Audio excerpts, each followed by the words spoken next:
We are rocking and rolling. All right, I am with Peter Spooner of Arizona Coins and Collectibles. Peter, thanks for joining me today. Thank you. Good to have you. Good to have you. So, for those of you who don't know, Peter has a coin shop in the same city I do, in Tucson, and so other side of town, but that's okay. It works best that way. Yeah, that's right. That's right. We got to have some divisions. You know, which side of the train tracks Right. you want to be on. I'm on the northwest side. Northwest side of town. And so Peter is known especially for his work with tokens, especially Arizona tokens. So Arizona Trade Tokens, the book. These available online at your website? Yes, we have them online at the shop. Black and white is $45, and we have a color version for $85. So let me see what we got here. The black and white. This is the black and white version. What I like about this book is that it actually has not just tokens in it, but it does have some of the script in here as well. There's some of the smaller pieces and stuff, which is cool. A lot of token books. Here we go. I had to find a page with some pictures of that. Not that they have to see, just so that you know it's there.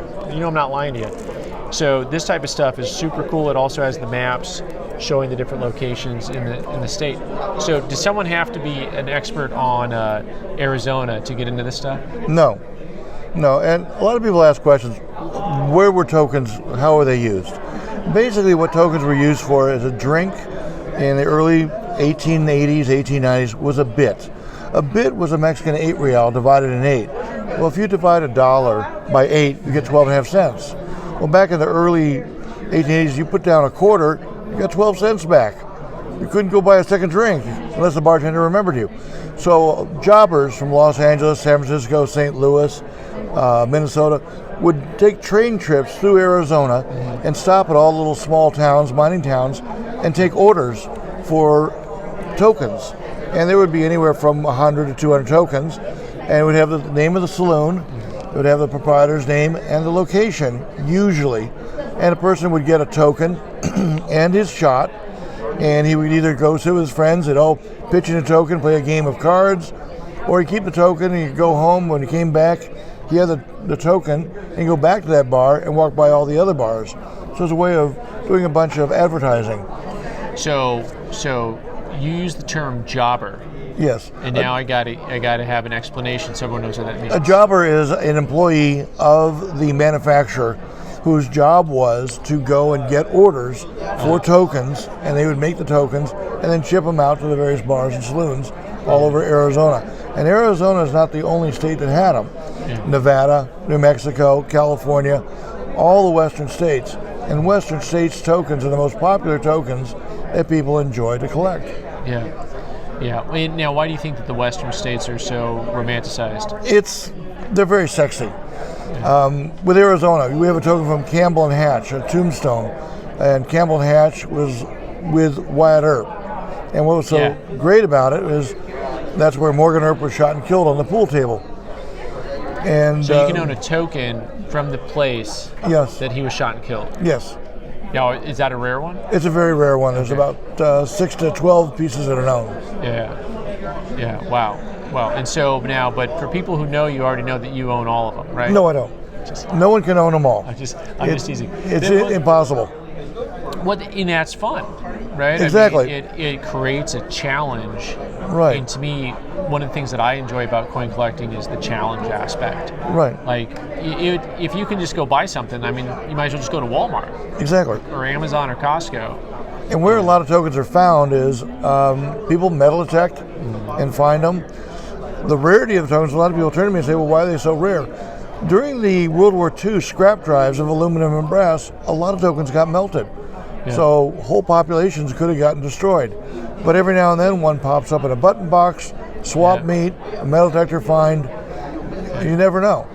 It is a real treasure hunt. Now, do you think that there's stuff out there in the token world, especially for Arizona, that is unknown? Like something could turn up that's actually marked so you know it's Arizona, but it's not known by you or the previous research? Yes. Just recently, a new token popped up out of Saskatoon. Another new token popped up out of Morenci. And the other one that we just did research on was a token named Pearl Adams. and it said Jersey Dairy, good for a quart of milk. Well, it turns out Pearl Adams owned a dairy in Douglas between about 1910 to 1915. He then got drafted in World War I, and we don't find anything past that, so he probably didn't do too well. Yes, yeah. No, a lot of people didn't do too well.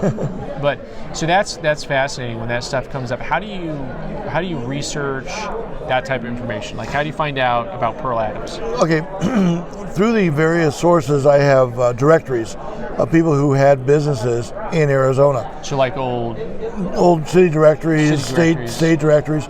Also, I have a friend who uses Ancestry.com. That's been a big help.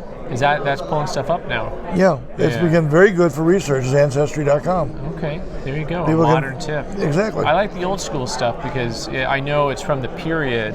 Right. And because of that, it's the safe source.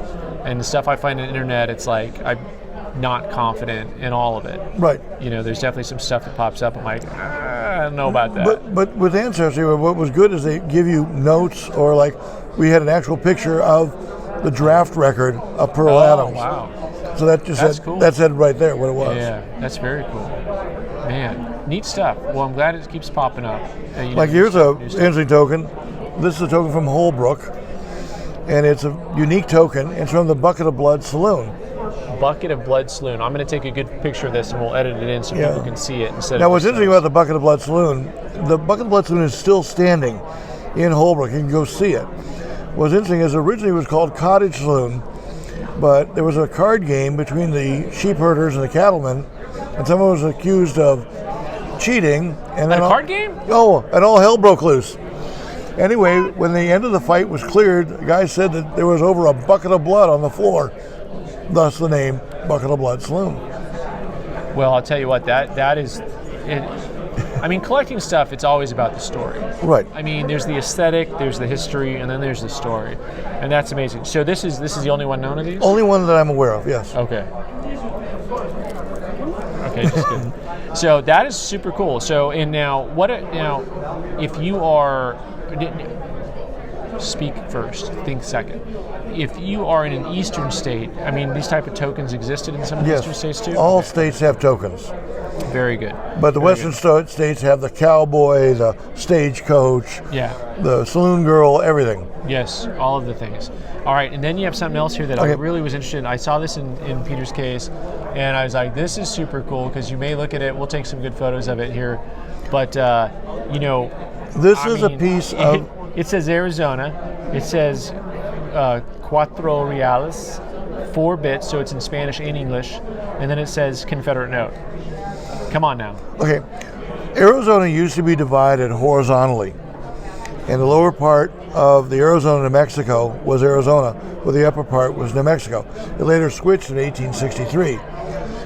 This is Mesilla, which was the capital of the Confederate Territory of Arizona. Yeah. And that Mesilla, if you must know, is still in existence. And it's right in New Mexico. In New Mexico, right near Las Cruces. Yeah. But the Confederates made these notes, and most of them were destroyed. This was found in a book in London, of all things. Someone opened a book and found it. It's the second known. There's another piece that was known that did very well in auction. This is very, very rare, and it's a Skillman note. And most of the notes of the Confederacy, when the Union Forces California Column came in, were destroyed. And they made their own notes, the Union notes. Do you know what this is a picture of here? A plow. Okay, that is a plow. All right. You can tell I work hard. All right, so this is an extremely cool piece. You know, now it's missing an edge, and it's really tattered and stuff. But this is one of 2 known, so this is how much? Not for sale, I assume, but the real nice one sold in the Ford auction for $35,000. This one sold for about $15,000. Nice. And what I'm saying is, right now, I don't want to give it up because it's so hard to find. Oh yeah. But I know that I was told that they made a facsimile of one of these. Okay. Well, you know, it would be interesting to see a stack of these, but then that would probably destroy the value. Yes, but Right. you're not going to because the Right, union right. destroyed most of them. Yeah, well, I'd imagine so. But I always think, check your books, folks. Check your books, especially if you're in London. But I mean, check your books in general. You never know what you find. Right. All right, well, Peter, if somebody wants to find you online or anywhere else, how do they do that? Okay, I'm going to be at my store, Arizona Coins and Collectibles, at 7225 North Oracle in Tucson. Or you can email us at coins@coinsarizona.com. Coinsarizona.com is your Right. website. Coins Yeah. Arizona. Peter, thanks for the time. Thank you very much for Appreciate having it. All right, take care. me. Bye.